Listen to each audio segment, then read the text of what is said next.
Freda bhí Seoladh Clár Imachtaí Gaeilge fiche an na déanaí an féidir a rá dún conas a dair léamh an lá sin? Bhí mar dúirthain sin bhí Seoladh Clár Ghaillimh fiche arsúil ar an gcéadaoin cúpla lá hin i grí lár na Gaillimh ar a bheithe mhór. Thuchraíomar go mbeadh Seoladh an Clár a muid faoin éir chun go mbeadh deis ag a bobbal freastal agus sin agus muid dréidir mé dro bhliain mhór imachtaí sin an cinál cur chuig a bheith agan go mbeidh ruchtain ag an bobbal go léir ar na himachtaí. So bhí Seoladh agan ar a bheithe mhór bhí an Tara Josepha Madigan ann agus cathaoirleach Gaillimh fiche Arthur Lappin. Bhí tAontas le dramas an rank agus iad a drapa hús san éir agus ceol nua chumpa ag ceoltóir agus áránní den Scás Gaillimh Anna Malarkey. Bhí TG Cahar a Creile Bio, bhí RTE a Creile Bio, bhí anócáid agan an. Bhí si go hionach chun slú móra eáil ag an seála bhís ag braithniúir nuach TG Cahar tháinig mé agus tháinig mé thuaigh caint le híomar ní cnéile. Bhí an dúlán an sola raibh sibh ag an buinte seo nach raibh? Bhí go leor dúshlán ag an éimeach seo agus ag Gaillimh fiche go stairiúil ach mar dúirt mé ar an éir an seanna sin má bhí tú géisteacht. Is sé seo an timocht cultúrtha is mó agus is casta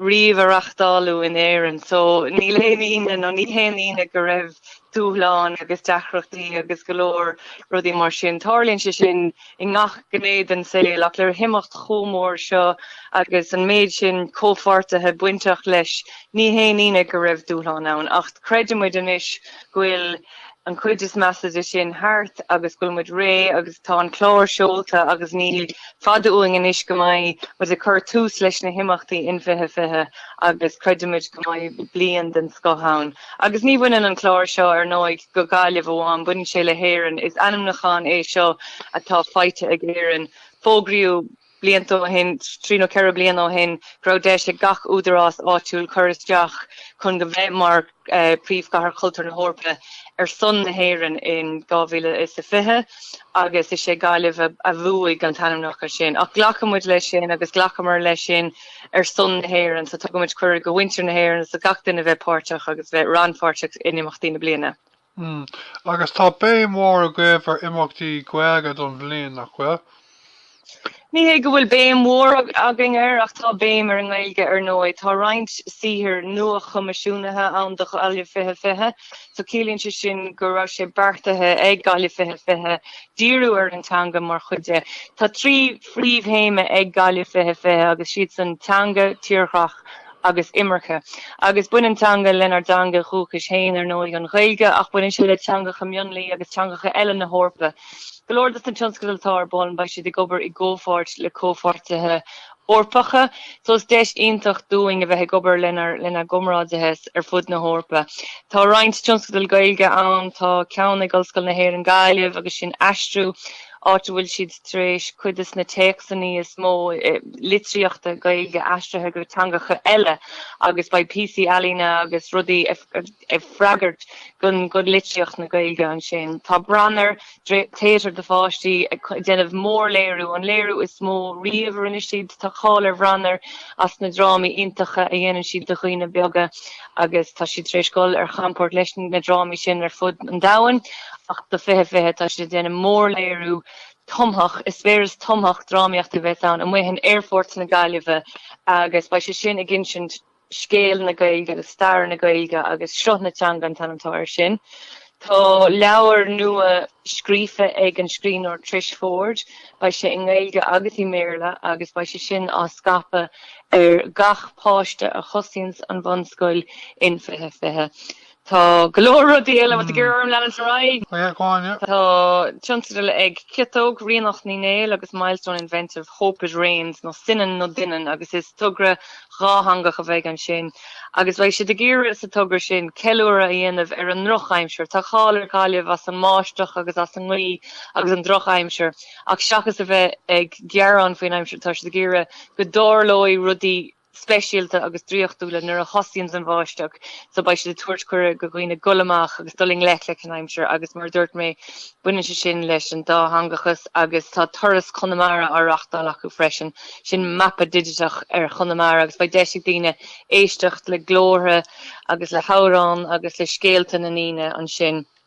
Tá sí tamagotchi de chuid Mheán Meán ba sé sin I bailú focail a bhaineann le cuasaí farige go an focail uirí atá I mhaol agus ag géirí iad a chuomhnú agus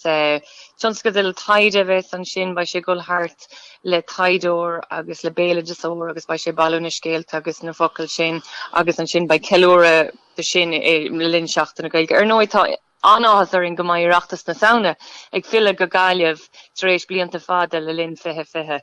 agus an sin tá óró sin tionscadil I gcóir le halín na Gaeltachta agus ba ealaíontóirí ina gcónaí I Conamara, I ddíorcha Conamara ba sé teacht ó híre eile ar fud na hOifigeach a bhaineann le a bhfuil miontangacha acu dá chuidtéin, ba siad san lonathe in Gaillimh I Conamara agus iad a crothú sihir nua I gcóir lena chéile sihir nua in Gaeilge agus ina deanga hain.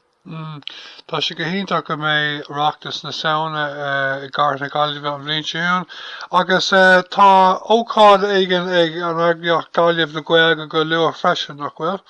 Gaillimh le Gaeilge ba siad san ag obair bíonn Gaillimh le Gaeilge in a sárobar leis an airnal gnó fud fad na bliana ag ggéire go mbíonn a Gaeilge feicáilach agus chun cín ar chóiríocht ar bhíochlár ábhar gnó agus ar nó inúsáid san airnal gnó sunar atá ar bon acu fáilte fiche agus ba siad ag éire ar na gnólachtaí níos mó Gaeilge eáil I móthar na trágus golbhú I dro ireachtas na saona agus I gobhar I gcóir le Gaillimh fiche ar nói. Agus an is a go cé bhéid daoine a bhfuil sibh ag tnú go bhéh go mé a bhela chuig Gaillimh thar an bhliain atá amachrán? Gan leis cé bheith daoine a bheith? A bhela go dtí ag teach go dtí Ní éting figúr a chuir sin nach bí mis just baimime a súla slúte mór tagan na slúte go Gaillimh ar nói ar rénos le haimachtaí móra ach tá a súl go méad ófar líon na nimhreacha sin ach ní éting ag bhainte seo figúr a chuir. Okay, Freda chun seachta dro dhearr an Gaillimh a féidir beagán inti down faoin an mór céimena atá fág goibh sa brochéas faoi láthair